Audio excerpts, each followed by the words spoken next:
You ask Tiger to solve. This deals with linear equations with one unknown.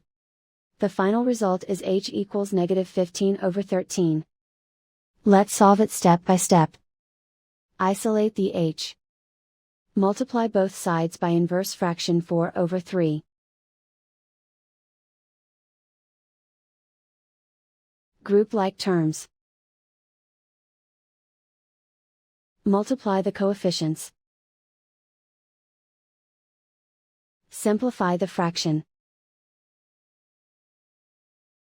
Multiply the fractions. Simplify the arithmetic. And so the final result is h equals -15/13.